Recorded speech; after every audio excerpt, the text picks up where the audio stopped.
தளபதி விஜய் அவர்கள் தான் பிஜேபின்ற கட்சியை ரீசென்ட் டைம்ஸ்ல தமிழ்நாட்டில் ரொம்ப கடுமையாக விமர்சனம் பண்ணவர் அப்படின்னு சொல்லலாம். அதுக்கு காரணம் 2வது மாநில மாநாடு மதுரையில் நடந்தது பார்த்தீங்களா? அப்போ பிஜேபி வந்து ஒரு கடுமையான ஒரு விமர்சனம் பண்ணியிருந்தாரு. ரீசெண்ட் டைம்ஸில் சினிமா செலிபிரிட்டிஸ், அதாவது சினிமா நடிகர்கள், அரசியல் தலைவர்கள் கூட சில பேர் வந்து பண்ணலை.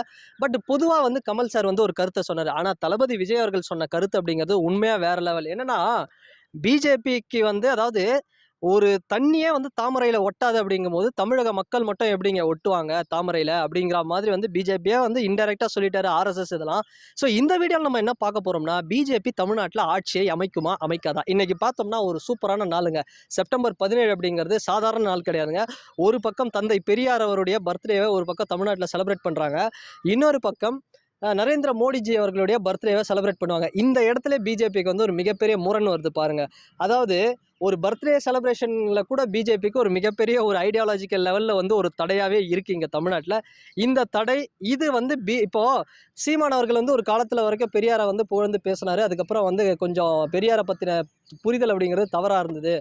பெரியார் வந்து தேவையில்லை அப்படிங்கிற மாதிரி நான் தப்பா சொல்லிட்டேன், அவர் அவ்வளோ பெரிய லீடர்லாம் இல்லைங்கிற மாதிரி இருந்தது. ஆனா விஜய் அவர்கள் தன்னை எப்படி நம்ம பிராண்ட் பண்றாரு, நான் பெரியாரின் பேரன். அதாவது அவரோட கட்சி டிவிகேவோட ஐடியாலஜிலே பார்த்தோம்னா ஐடியாலஜிக்கல் லீடரில் பெரியார் அவர்கள் வந்து இருக்கிறாரு. அந்த அளவுக்கு பெரியாருடைய மண் இது.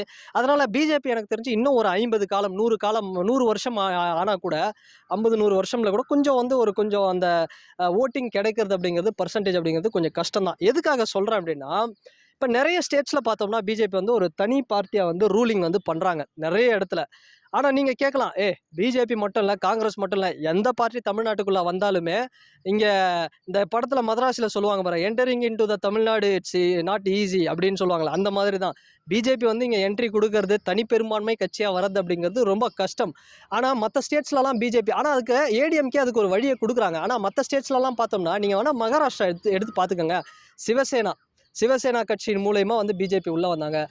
அசாம்லேயும் அப்படி தான் வந்தாங்க. இன்னும் சில இடத்துல ஜார்க்கண்ட்லலாம் பார்த்தோம் அப்படின்னா சம்பை சோரன் சிபு சோரனுக்கான உறவு அப்படிங்கிறது ரொம்ப கால வருஷமாக இருந்தது. அப்படி யாராவது உள்ள மூலியமா தான் வந்து பிஜேபி வர முடியுதே தவிர டைரெக்டாக வந்து வர முடியல.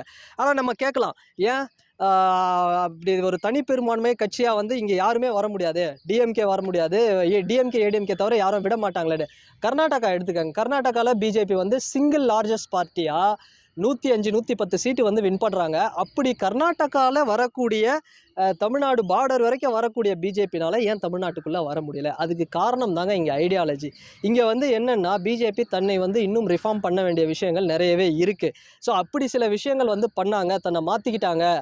சில கொள்கை கோட்பாடுகளில் ரொம்ப ரிலீஜியனாக ரொம்ப சில விஷயங்கள்லாம் கொண்டு வராமல், ஹிந்துத்துவா இது மாதிரியான விஷயங்கள்லாம் கொண்டு வராமல் அவங்க வந்து ஒரு நியூட்ரலான ஒரு பார்ட்டியாக, ஒரு காங்கிரஸ் மாதிரி ஒரு சோஷியலிஸ்ட்டு, ஒரு கம்யூனிஸ்ட் இது மாதிரியான ஒரு சித்தாந்தத்தோடு வராங்க அப்படின்னா கண்டிப்பாக வந்து தமிழ்நாட்டில் பிஜேபி எல்லாருமே ஏற்றுப்பாங்க. ஏன் விஜய் அவர்கள் கூட வந்து அலைன்ஸ் வைக்க வாய்ப்பு இருக்குது. பட் எந்த இடத்துல முரண் அப்படின்னா, விஜய் அவர்களாக இருக்கட்டும், சீமான் அவர்களாக இருக்கட்டும், இல்லை திமுகவாக இருக்கட்டும், எந்த கட்சியாக இருந்தாலுமே பிஜேபி ஏன் வந்து தாமரை இலையில் தண்ணி அந்த ஒட்டாத மாதிரி ஏன் ஒட்டலைன்னா காரணம் இந்த ஐடியாலஜி தான். அவங்களுக்கு அந்த ஐடியாலஜி, அந்த இருக்கக்கூடிய பிரச்சனைகள் வந்து ஒரு பெரிய வந்து அது ஒரு பெரிய சிக்கலாக இருக்குது. ஸோ அதனால் இன்னும் கொஞ்சம் எவ்வளோதான் டஃப்பாக வந்து பண்ணாலுமே தமிழ்நாட்டில் அவங்க ஒரு சிங்கிள் லார்ஜஸ்ட் பார்ட்டியாக வர்றது எனக்கு தெரிஞ்சு ரொம்ப கஷ்டம்.